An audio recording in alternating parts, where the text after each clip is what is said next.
It is exactly 2 minutes to the top of the hour. Welcome to KBC's Lunchtime News to get the latest in the world of current affairs, business as well as sports. My name is Abdiaziz Hashim. The sign language interpreter at the bottom end of the screen is Baron Abuli. Talk to us on our social media platforms at Abdiaziz Hashim 1 as well as at KBC Channel 1. Let's inform you, and we start on a tragic note where a passenger on board the Kenya Airways flight from New York to Nairobi passed on mid-air after suffering a medical emergency on Friday. According to a statement from Kenya Airways, the incident occurred aboard flight KQ003, which had departed from John F. Kennedy International Airport in New York en route to Jomo Kenyatta International Airport JKI in Nairobi. Despite the use of onboard medical equipment, the passenger was pronounced dead at exactly 9:10 a.m. before the plane could land. To seek urgent medical intervention, the flight crew had opted to divert to Entebbe International Airport in Uganda. However, following the confirmation of the fatality and in adherence to the international aviation protocols, the aircraft resumed its journey to Nairobi. The plane touched down at JKIA at exactly 10:27 a.m., where it was met by medical personnel, airport security and other government authorities.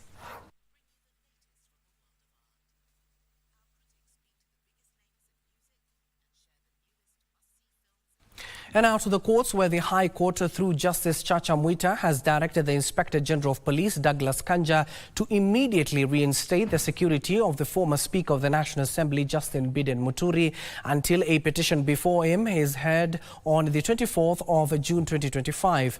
Mwita further directed the IG not to withdraw the security of the former Attorney General until he renders his verdict on the matter. The court found that the petition raised serious constitutional issues regarding the rights of the petitioner, warranting urgent judicial intervention. Justice Mwita also directed the respondents to file and serve their responses to both the application and the petition within 14 days of service. Muturi will then have a further 14 days to file and serve a supplementary affidavit if necessary, along with a written submission not exceeding 10 pages.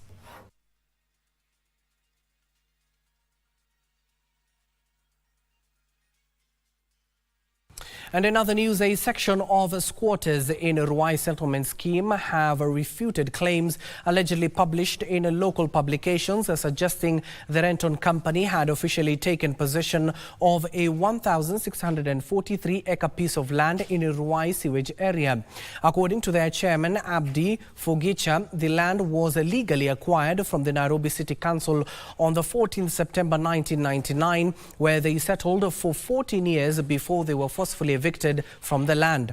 The squatters also allege they have been facing obstacles in accessing and developing the land despite a favorable court ruling issued on the 3rd of October 2024. The squatters now want President William Ruto to intervene on the matter and help them resettle back to the land. They have at the same time issued a 7-day ultimatum to the local publication demanding a public retraction and an apology. Kwa idadi kamili ya Ruai Squatter Settlement Scheme tuko zaidi ya kuanzia 6,000 hadi 12, sababu kila mmoja tukijaribu kudadisi ndio idadi kamili ile tuliona ni 12,000. Na pale ambao tunaita nyumbani wanatupotezea kwa fikira ambayo kitu ambao hawajadhibitisha wenyewe. Na huyu mwenye kuandika hii maneno kwa magazeti ametukosea sana, sababu vile tulisikia hiyo maneno kwa magazeti, watu wengi wa mama wa Kongo wale wananyesha na mvua wakati huu walikuwa nafikiri wataenda kwa shamba na turudi kwa shamba yetu. Pia koti ndio imetupea tena hizo siku ya miezi hizo 18, na imetokeaje tena na mwingine ameandika ya kwamba hiyo shamba ni yake.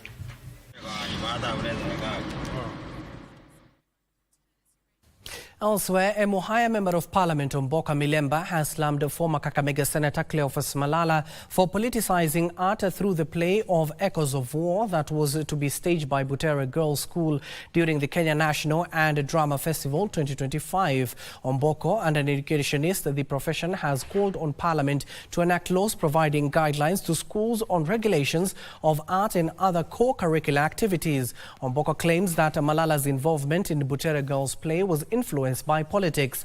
He, however, called on government to allow the staging of the play in the ongoing festivals.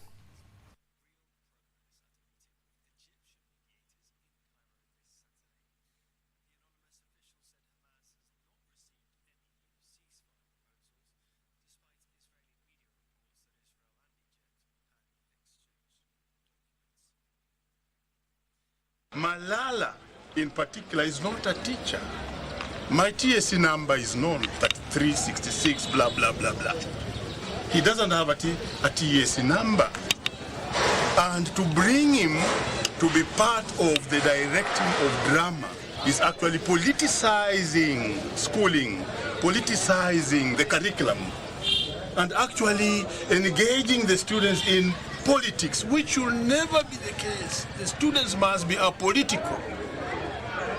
This is a good opportunity for not only the ministry, but all players, including Parliament, who are involved in this space, to actually give proper directives on who should be in charge of games, school drama, school music, and other co-curriculum activities, so that it's specifically teachers who are in charge and directing these things.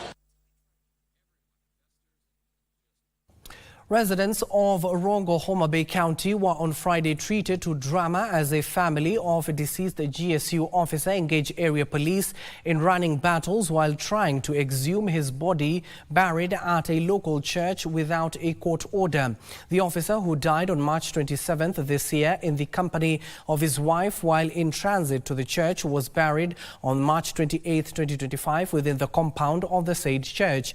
The police report indicates that the wife of the deceased obtained a burial permit from the provincial administration that allowed her to bury her husband as per the doctrine of the church.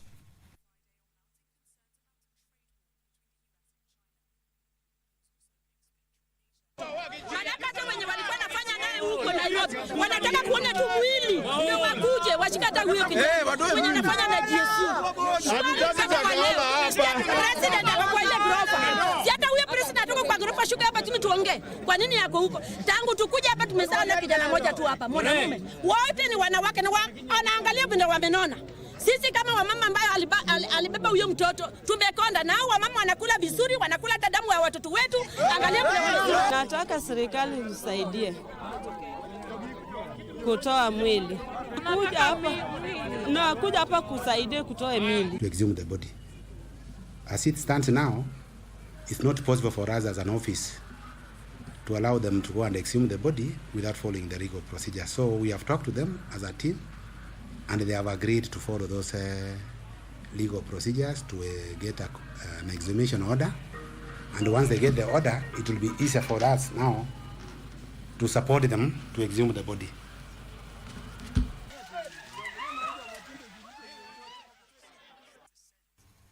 And on the political front, a section of leaders in Narok County have dismissed those propagating the one-term narrative, terming it an exercise in futility. Speaking at a Thanksgiving ceremony in Olkinyei, Narok, Governor Patrick Ole Ntutu and Miraa Dikir MP, that is Johanna Ngeno, warned that Kenya Kwanza's journey is a 10-year mission, not a one-term detour. With President Ruto scheduled to tour the region later this month, anticipation is building, and so are the expectation. Local leaders are calling it an opportunity to unlock long-awaited development in the region. In Narok County, leaders allied to President William Ruto are brushing off the one-term talk, insisting Ruto deserves to be judged after completing his first full term. At a Thanksgiving ceremony in Olkinyei, Governor Patrick Ntutu and Member of Parliament Johanna Ngeno led the charges, saying the Kenya Kwanza administration will complete its intended 10-year plan. Tupee mtu afanye kazi yake amalize. Rais mwenyewe pia hapo form 3 saa hii. Kwani unataka kupima mzozo ya form 3? Waja yeye amalize form 4, afanye mtihani, tuone kama amepita mtihani, aende university ama namna gani? The leaders also teased an upcoming presidential development tour of Narok at the end of the month. In Kisii County, United Democratic Alliance grassroots elections proceeded calmly. Voters from Entanda and Tambacha polling stations hailed the process as inclusive and fair. Imekuwa siku nzuri, wamama wamepiga kura kwa furaha. Hatuchaona fujo yoyote ama furugu yoyote. Tunajua hii constituency yetu tuna amani. Tumeweza kuchagua viongozi mbalimbali katika farmers, katika level ya business, MSMEs, katika level ya PWD. Meanwhile, in Tana River County, party discipline is under strain.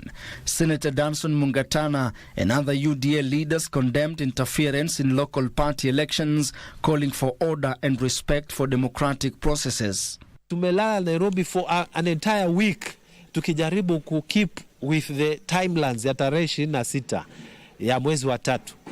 Leo umetuharibia na umeharibu election, hamtaki kufanya ukweli, na sisi tunaambia watu wetu, supporters wetu, musi participate kwa hii election. The election board members, some of them have been compromised. We don't want to impart wrong motives on anybody, but we want the party leader to intervene. These elections are either totally cancelled and we do a proper thing. Kura ya Tana River haiwezi disaidiwa na outsiders, watu from other counties to come and install their preferred, candidates for 2027 election. It will not work. In Western Kenya, youth are speaking out. Launching the Western Youth Movement, Mumia's East Member of Parliament Peter Salasia led calls for unity, accusing current leaders of abandoning development priorities and urging the youth to register in large numbers before the 2027 general elections. Na hili vuguvugu alitakuwa linaongelea mambo ya chama, litakuwa linaongelea about unity, na ili ya kwamba tunaenda to the election ya 2027, we must be united, because nimeangalia hakuna kiongozi ambaye alikuwa anaongelea na kufika mashinani kuongea how to unite the 5 counties of Western Kenya. Tuko macho na tutasimama imara kuhakikisha haki ya youth imetimia. Nobody cares about us as a region. So for the first time we've seen a young leader was decided to unite all the youth and all those who are like-minded to come and speak in one voice. In Luo Nyanza, ODM National Chairperson Gladys Wanga called for political calm, warning that premature politicking could rob the region of much-needed development. And we are not going to see Kenya going down. And our party leader said as a patriot, Kenya cannot go in the opposite direction as it looks. And that is why we signed the MOU, and we signed it for inclusivity, we signed it for unity, we signed it for prosperity of the nation. Tolerance, the politics of maendeleo, is the centerpiece of the new focus of broad-based government. Amesema amesikia malalamishi yetu na mapendekezo yetu, na amesema ya kwamba kama serikali ya broad-based watafanya hatua kikamilifu ya kuhakikisha maendeleo imefika hapa Migori. Ben Chumba, Lunchtime News. It is 11 minutes past the hour. We need to take our first breather, but when we come back, I'll be telling you why the Agriculture Cabinet Secretary Mutahi Kagwe has warned traders within the Miraa sector. Don't go too far.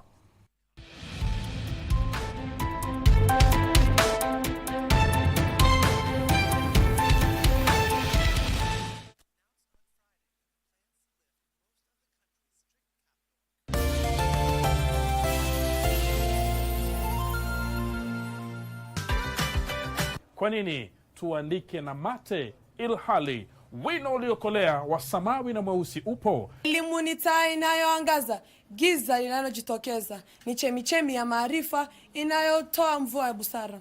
Soko ya vipaji yamejaa. Katika maisha hii, watu wengi sana wanatumia talanta yao ili kupata riziki, kama vile densi. Wengi wao tunaona kwenye televisheni na mtandao. Hapo ndipo anapata riziki na chakula cha kila siku. Kwa hivyo talanta inalipa. Unakubaliana Rashid? Uhaba wa fursa. Kuna watu ambao wako na talanta, lakini sio wote hupaswa upata kujulikana. Tunga sentensi yoyote ile kwa kuzingatia kivumishi cha a unganifu.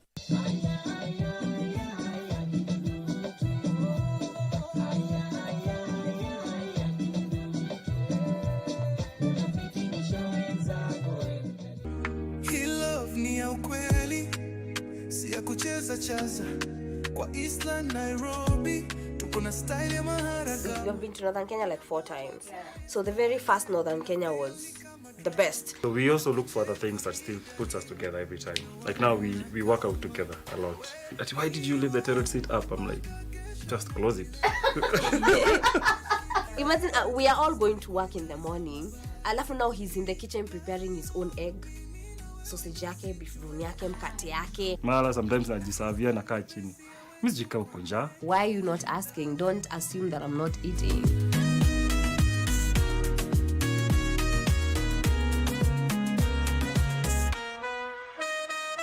Sasa mwenye napatana naye manzi anazitwanga sheng.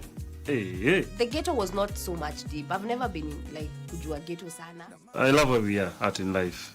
And you're the mother of my kids. I'll always be by your side no matter what. You know that I got your back. Hakuna kitu tutaweza.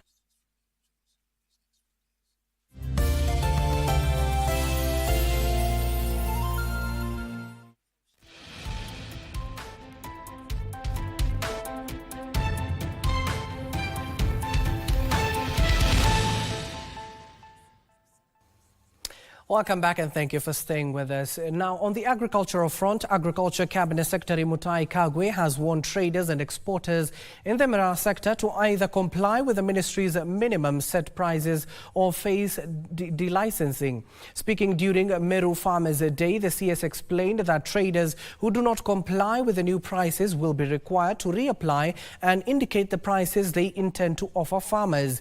Kagwe emphasized that the new prices are meant to reflect the current market trends and also cushion the farmers from the tough economic times. On macadamia nuts, Kagwe reiterated that the ban on raw nut exports remains in place to safeguard the local players in this sector. Juzi tulikuwa na mkutano na wale watu wa kutoka Somalia ambao wananunua hiyo miraa. Hata mheshimiwa alikuwako hiyo mkutano wakati alikuja hapo akakuta sisi tukizungumza na hao watu wa traders wa miraa.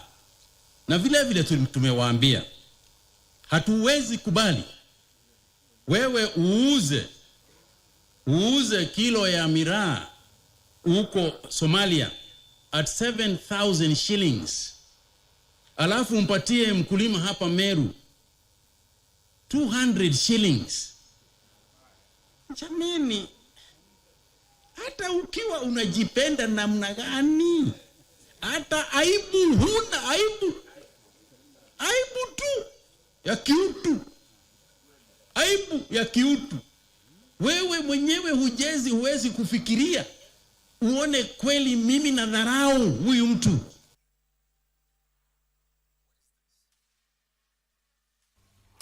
And away from that, Deputy Chief Justice Philomena Mwilu now says the number of cases being heard and fully resolved by the judiciary has significantly increased. The success, according to the Deputy Chief Justice, is as a result of adoption of modern technology to address backlogs.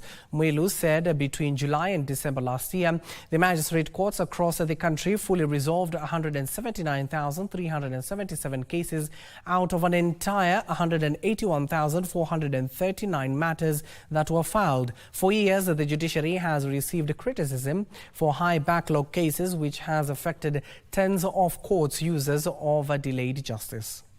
Technology and the law take justice. I hope that it has made us different, even if in just these 4 days. Our experience over the past 6 years has proven that digitization offers immense benefits to the judiciary. On judicial accountability, in the last financial year, we processed a total of 141 petitions against judges, of which 70 were concluded.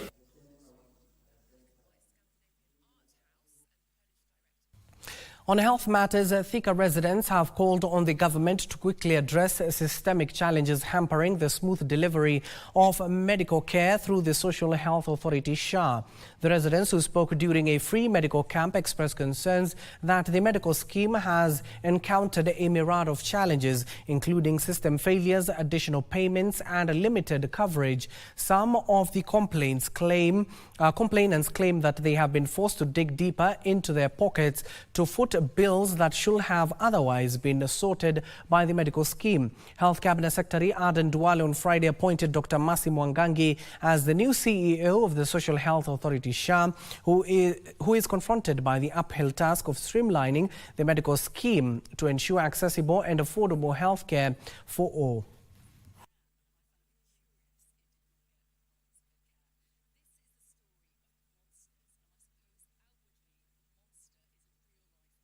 Sasa kama sisi mtu wa pale chini akona shida sana. Juu anaenda hospitali, ukifika hospitali unaambiwa hakuna SHA haifanyi kazi. So ni vizuri serikali ikitushughulikia, tutafurahi sana. Tuko na mashinda nyumbani, tunakaa na ugonjwa nyumbani, hatuna usaidizi. Sasa hiyo maneno imekuwa baya sana.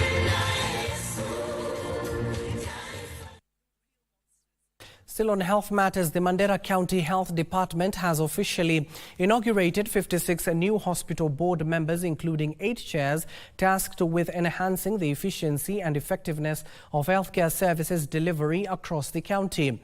The newly constituted boards will oversee operations in all hospitals within Mandera County, playing a critical role in strategic planning, budgeting and community engagement to ensure high-quality health services.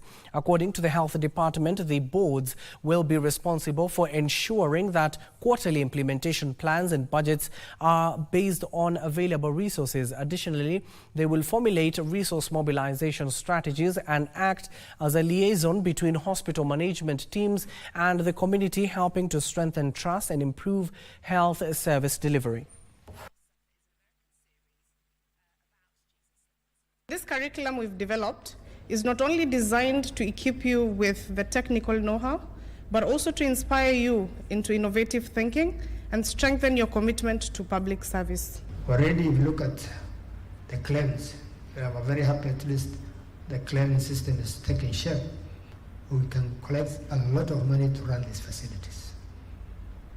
That's the area we must focus on and leverage on the equipment that we're going to deliver. And tell our people why they should not go to Ethiopia unless it is important. To Nyanza region, where the State Department for Housing and Urban Development has handed over Esise market to the county government of Miraa, which will in turn allocate it to traders. The market will interlink traders from the food-rich region of Esise, Kahawa and Nyansiongo areas and will prove a decent place for traders to sell their produce. Speaking during the handover ceremony, Secretary of Administration Hiram Kahiro said Esise market is one of the markets being developed by the government to empower local traders. Director of Slum Upgrading echoed his sentiments at the State Department, Mary Ndugu, who said the market comes with better facilities such as a cold room for storage, proper sanitation, among others. Kuangalia vile hizi soko zinaendelea. Kwa hivyo kama hapa Borabu constituency tuko na soko zingine kadhaa na pia miradi mingine mingi ya manyumba na juu ya hizo pia tuko na miradi mingine nyingi kama ile mataa. Leo hivi tuko na furaha kwa sababu soko hili limekamilika, wananchi wamekuwa wakingojea, na kuanzia sasa kwenda mbele tutakuwa tunalitumia kama wananchi wa area hii. Na kwa sasa ningependa kushukuru sana serikali kuu kwa ile partnership tuko nayo, na sio kwa hili soko tu, kwa sababu kuna miradi mingine ambayo inakuja ambayo tunaendelea kushirikiana pamoja. Kwa hii soko tuko na cold room. Kwa nini tuko na cold room? Ya kuweka zile bidhaa zinaweza haribika haraka haraka kama sukuma wiki, nyama, kila kitu, kwa sababu tuliangalia hapa ni bahari ya ukulima. This market is of great importance to all of us as people from Esise, because actually this is the first market that we are going to have in this world.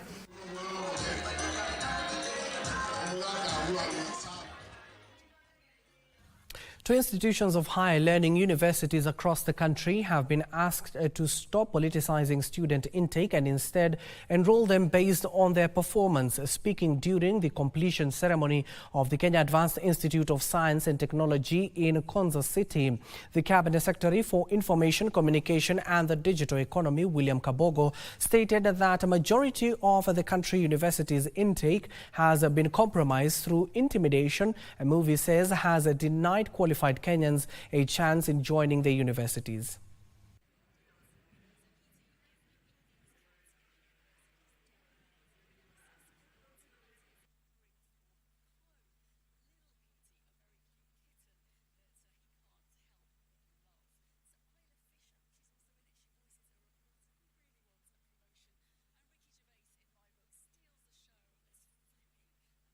And you do not know what to do. Tell them, nitumie karatasi. Kama amepokea A, hakuna wasiwasi, tutamchukua. Otherwise, mutaanza kuharibu. Our academic programs have been carefully designed with a visionary approach, developed in collaboration with KAIST Korea and Kenyan professionals. These curricula are tailored to meet Kenya's industrial needs, nurture innovation, advance research, and drive Kenya's economic transformation through the development of homegrown solutions to the challenges that we face today in our country. And let's take a look what is happening in the world of sports. With 3 months to go to the postponed African Nations Championship, members of the National Assembly Committee on Sports toured various sports facilities as Kenya gets ready to host the Continental Home-Based Players Tournament together with Uganda and Tanzania. Members of the committee visited the Kipchoge Keino Stadium, Buhungu Stadium, Malinya Stadium and Masinde Muliro Stadium.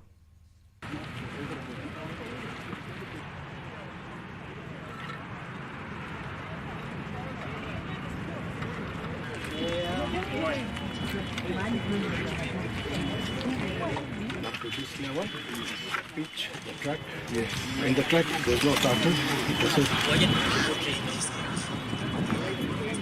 Sasa hii tuko na contract mpya ya kumalizia stadium. Na sisi kama watu wa Western Region, sisi ndio tunacheza mpira.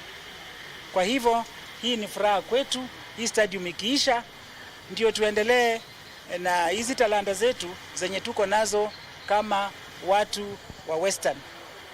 Na hii stadium ikiisha itasaidia kaunti zingine zenye ziko hapa karibu. So far, this is our tour to look at all the pitches that are being constructed. Kufikia sasa, we can say we are almost at 50%. And particularly, I can assure you that given that the funds are now available, the contractor will not stop at any point, and therefore the work will be completed at that time. Also, St. John's Junior School and Olympic Junior School from Nairobi region were crowned the 2025 M-Pesa Junior NBA National Champions after winning their respective finals played at the Aga Khan Academy in Mombasa County. St. John's defeated Aga Khan in the boys' final, while Olympic Junior beat Shelter Academy in the girls' final.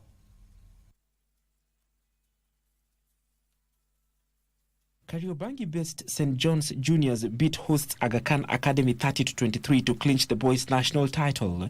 During the 2025 M-Pesa Junior NBA National Finals played in Mombasa, St. John's booked their ticket to the finals with a convincing 42-20 semi-final win over Nyanza's Siaya Central Juniors, while their opponents Aga Khan Academy saw off St. Joseph's RC from Western 66-53. Game ilikuwa tough, ilikuwa against Western. Yo game tulikuwa undersized, but in terms of IQ tuko juu. I'm grateful kwa MVP na pia naambia M-Pesa asante. Timu yangu tulifocus.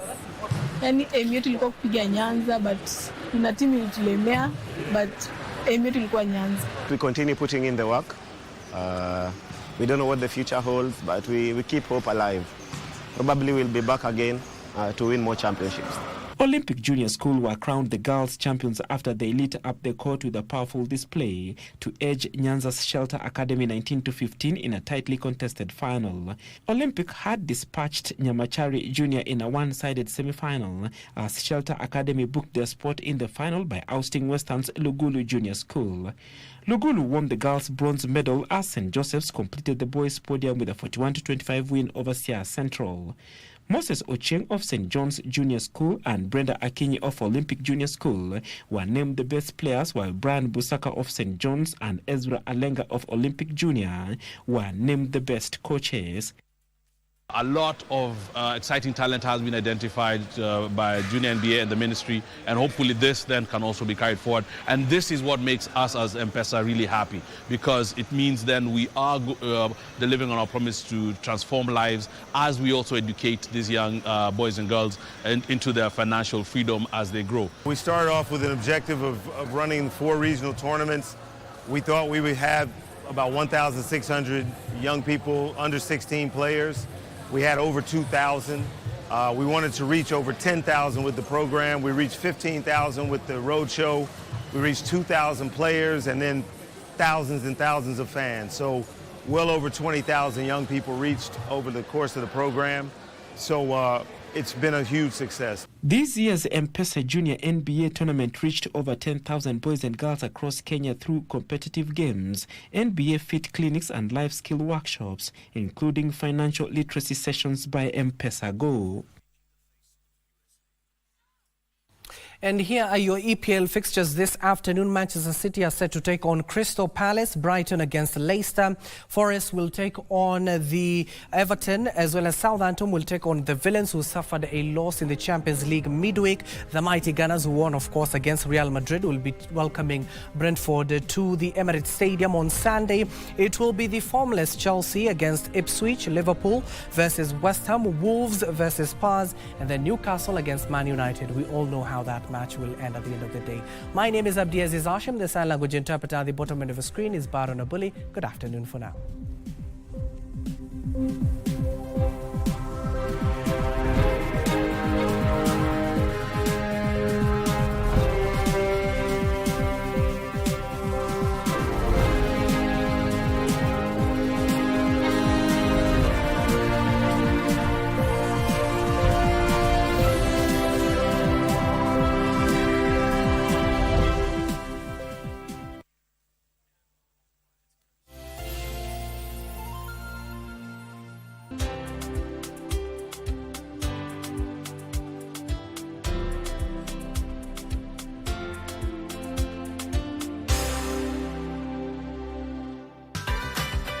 Kwa nini tuandike na mate ilhali wino uliokolea wa samawi na mweusi upo? Elimu ni taa inayoangaza giza linalojitokeza, ni chemichemi ya maarifa inayotoa mvua ya busara. Soko ya vipaji yamejaa.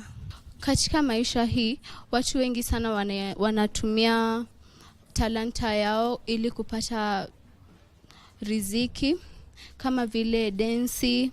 Wengi wao tunaona kwenye televisheni na mtandao. Hapo ndipo anapata riziki na chakula cha kila siku. Kwa hivyo talanta inalipa. Unakubaliana Rashid? Uhaba wa fursa. Kuna watu ambao wako na talanta, lakini sio wote hupaswa upata kujulikana. Tunga sentensi yoyote ile kwa kuzingatia kivumishi cha a unganifu.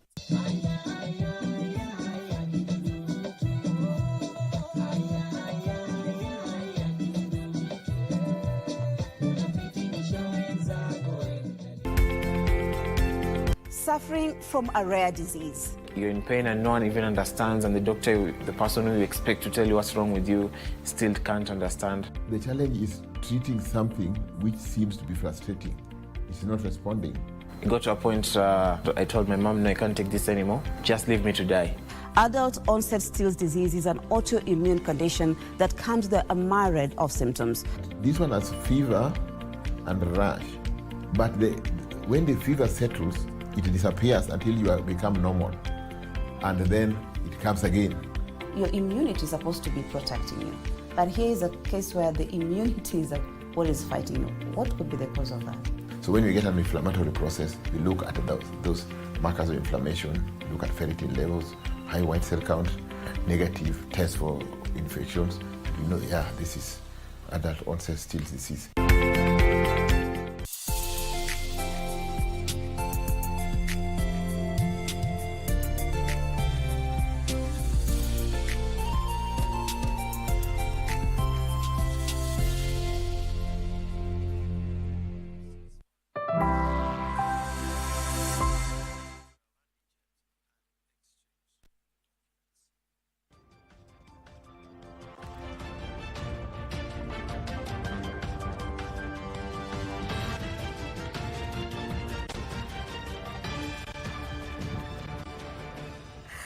Barabara kabisa mtazamaji, natumai mzima mahali popote ulipo mchana wa leo. Karibu kwenye makala ya dunia wiki hii. Bila shaka tunafarijika siku zote kujumuika na wewe katika makala haya ambayo yanaangazia taarifa za kimataifa kutoka kila pembe kote ulimwenguni. Na kumbuka taarifa hizi zimewezeshwa na kuletwa kwenu na shirika la utangazaji nchini KBC na shirika la Xinhua kutoka China. Na kama ilivyo ada kwenye makala haya mtazamaji, tumekuandalia mengi kutoka ulingo wa kimataifa, na baadhi ya taarifa hizo ni kuhusiana na jeshi la Israel ambalo limeimarisha mashambulizi jijini Gaza, huku baraza la usalama kuhusu haki za binadamu likishinikiza kuepushwa kwa mauaji ya halaiki.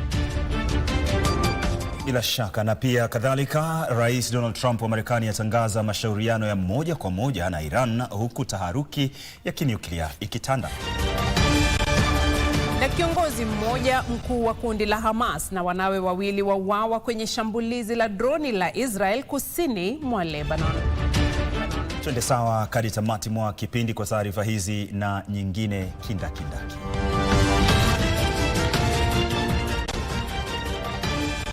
Karibu mtazamaji kwa makala ya leo. Mimi naitwa Beatrice Gatonyangetich. Karibu sana, mimi ni Isaac Lemoka. Tunaanza na mzozo huko Gaza. Jeshi la Israel lilizidisha mashambulizi ya makombora katika kitongoji cha Shujaiya jijini Gaza, ambapo watu kadhaa walijeruhiwa huku wengine wengi wakipoteza makazi, kwa mujibu wa duru za Kipalestina na Israel.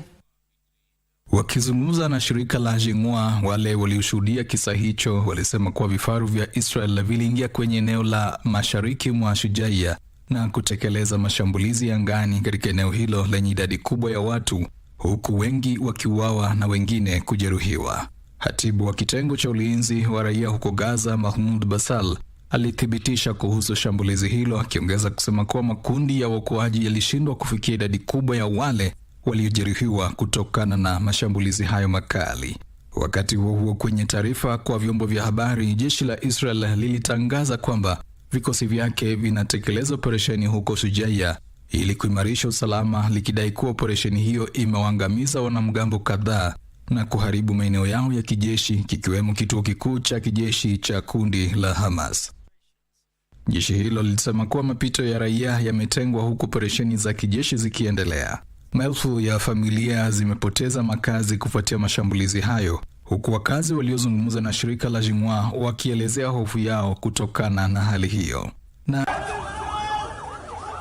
Na yamkini wa Palestina 29, miongoni mwao watoto 18, wanawake na wazee waliuawa, huku wengine zaidi ya 100 wakijeruhiwa kwenye shambulizi la Israel katika shule ya Dan al-Kam, mashariki mwa jiji la Gaza, kwa mujibu wa afisi ya mawasiliano inayosimamiwa na Hamas huko Gaza.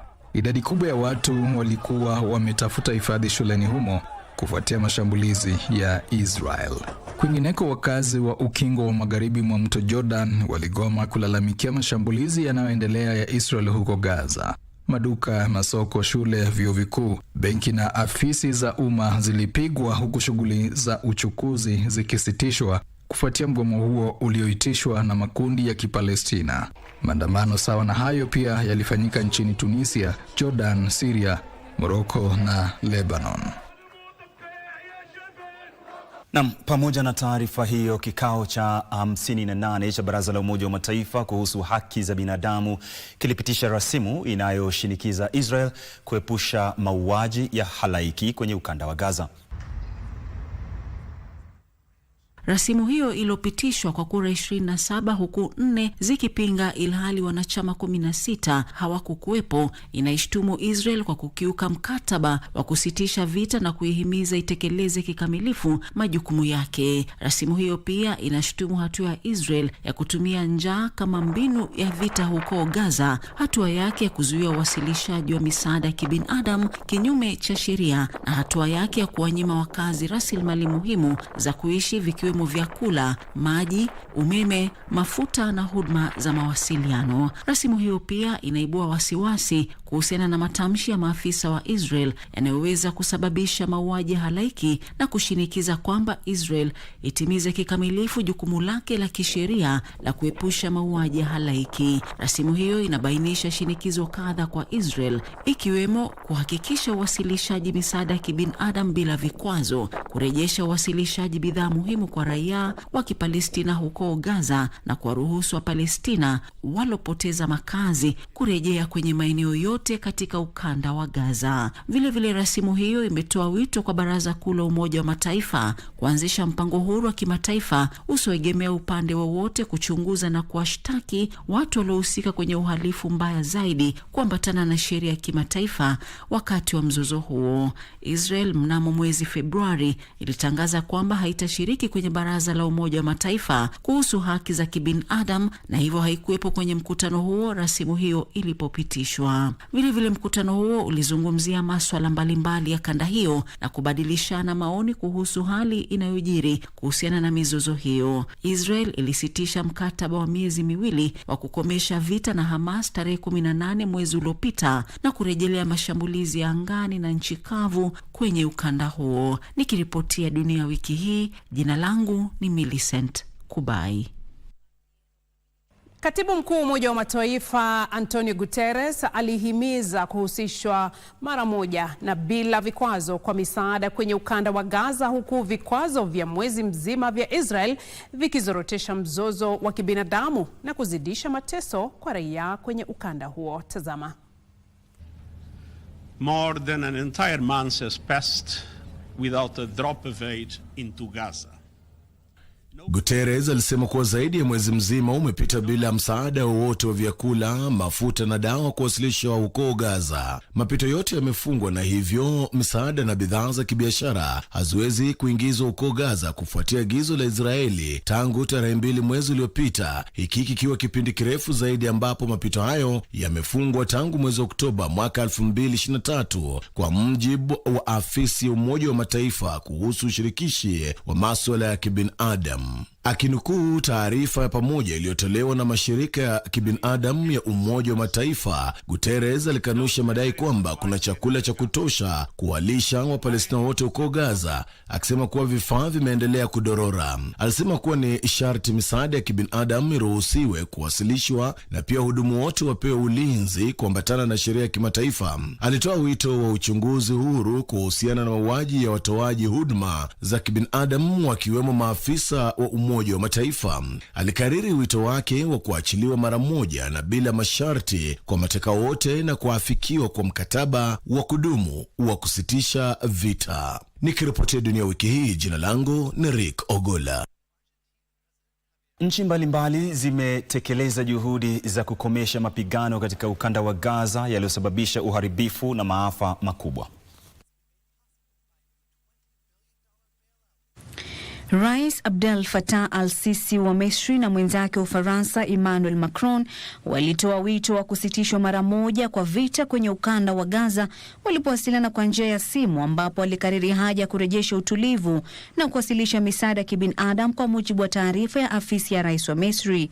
Viongozi hao walikariri kwamba suluhu ya kubuniwa kwa mataifa mawili ni muhimu katika kuafikia amani ya kudumu katika kanda hiyo. Wakati huo Misri, Ufaransa na Jordan zilikariri kwamba uongozi huko Gaza unafaa kuwa chini ya mamlaka ya halmashauri ya Kipalestina. Haya yalisemwa kwenye taarifa ya pamoja baada ya mkutano wa nchi hizo tatu jijini Cairo uliowaleta pamoja marais al-Sisi, Macron wa Ufaransa na mfalme Abdullah wa pili wa Jordan, kwa mujibu wa taarifa ya afisi ya rais wa Misri. Waliibua wasiwasi kuhusu kudorora kwa hali ya kibinadamu kwenye ukingo wa magharibi mwa mto Jordan na Jerusalem Mashariki. Kadhalika walipinga kuondolewa kwa Palestina kwenye ardhi yao na juhudi zozote za kuunganisha eneo la Wapalestina na nchi nyingine. Walitoa wito wa kuungwa mkono kimataifa kwa mpango wa kuijenga upya Gaza uliopitishwa kwenye kongamano la mataifa ya Kiarabu lililofanyika nchini Misri tarehe 4 mwezi uliopita. Israel ilisitisha mkataba wa miezi miwili wa kusitisha vita na kundi la Hamas tarehe 18 mwezi uliopita na kurejelea mashambulizi ya angani na nchi kavu kwenye ukanda huo. Hatibu wa vikosi vya ulinzi vya Israel Efi Defrin alisema kuwa jeshi hilo linatekeleza awamu nyingine ya mashambulizi huko Gaza, ambapo zaidi ya Palestina 1300 wameuawa huku wengine zaidi ya 3180 wakijeruhiwa, kwa mujibu wa maafisa wa afya huko Gaza. Wakati huo, waziri wa mashauri ya nchi za kigeni wa Misri Badir Abdelati na mwenzake wa Saudi Arabia Faisal bin Farhan Al Saudi walijadiliana kwa njia ya simu juhudi za kurejelea mkataba wa kusitisha vita kwenye ukanda wa Gaza. Misri pia ilipinga juhudi zozote za kudunisha umoja wa maeneo ya Palestina kwa kutenganisha ukanda wa Gaza na ukingo wa magharibi mwa mto Jordan, kwa mujibu Abdelati alipokutana na ujumbe wa kundi la Kipalestina la